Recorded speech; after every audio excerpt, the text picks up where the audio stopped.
Достар, бәріне сәлем. Қазір біз Семепсің әнін гитарада ойнап үйренеміз. Мен сіздерге бірінші оригинал аккордтарды көрсетемін, сосын барис аккордтарды көрсететін боламын. Ендеше бастайық. Бірінші аккорд бізде F диез минор деген аккорд. Бұл деген бары екінші латта, мына жерде төртінші, бесінші струналарды ұстаймыз. Екінші аккорд E аккорд. Ой, дұрыс, E. Үшінші аккорд D. Төртінші аккорд қайтадан E. Енді сіздерге барис аккордтарды көрсетейін. Бірінші EM, одан кейін D, сосын C, и қайтадан D-ға келеміз. Мен сіздерге қағыстың екі түрін көрсетемін. Біріншісі бочкамен болады, екіншісі бочкасыз. Бірінші қағысты мен деген оригинал аккордтармен ойнайтын боламын, ал екіншісін барис аккордтармен ойнайтын боламын. Так, жалғастырайық. Бірінші қағысты былай ойнаймыз. Бочка.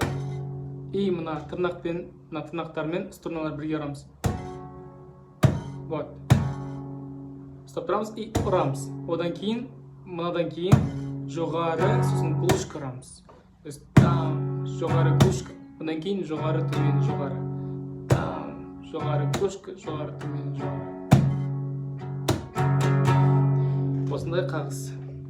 Енді текстпен көрейік. Мен рэбін айтпаймын, бірақ та мына сенімен дос болып қала алмаймын деген жерден бастаймыз. Бұл жерге текст шығады қазір. Сенімен дос болып қала алмаймын, өз-өзімді жарай алдаймын.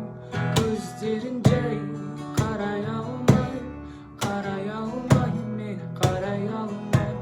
Кешірші сүймеймін, сен мені сүймепсің. Кешірші білмеппін, жан тәніммен саған сүйіп кеттім. Есі түнетін, мен сені көрмеппін. Сен маған ұнатыларды үйреттің, сен мені сүймепсің. Ән басталғаннан ән соңына дейін, рэп айтқанда, ән айтқан кезде біздер әр аккордқа екі-екіден ойнап шығамыз. Так, келесі барис аккордтар бұлар. Жаңа айттым, E, M, D және C, потом D аккордтары. Енді бұған қағысы кішкене оңай болады. Бұл мынандай.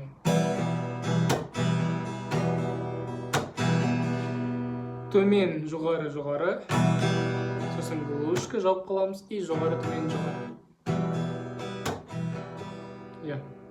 Бастайық. Жаңағы сенімен дос болып қала алмаймын деген жерден бастаймын. Сенімен дос болып қала алмаймын, өз-өзім де жарай алдаймын. Көздерінсі жайға қарай алмаймын, қарай алды, мен қарай алмаймын. Сен мені сүймепсің, кешірші білмеппін, жан тәніммен саған сүйіп кеттім. Есі түнетін, мен сені көрмеппін. Сен маған ноталарды үйреттің. Бұл әннің тексті мен аккордтары телеграм каналға шығатын болады, сол жерден таба аласыздар. Достар, мінекей осылайша разборды аяқтаймын. Егер де разбор ұнаса, лайк басып, комментарий қалдыруды ұмытпаңдар, және де каналға тіркелмесеңдер, каналға тіркеліп, қоңыраушаны басып кетуді ұмытпаңдар. Келесі разборда көрішкенше сау болыңдар.